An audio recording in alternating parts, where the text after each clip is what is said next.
Hola, me llamo Ángela y yo he ido este último año a hacer el Camino de Santiago con la Asociación Félix Rodríguez de la Fuente y la verdad es que ha sido una de las experiencias más buenas del verano que he tenido porque te enseñan a ver las cosas de otra manera que nunca antes había experimentado y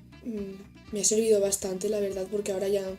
por ejemplo, hay muchas cosas que gracias a hacer el Camino de Santiago aprecio más o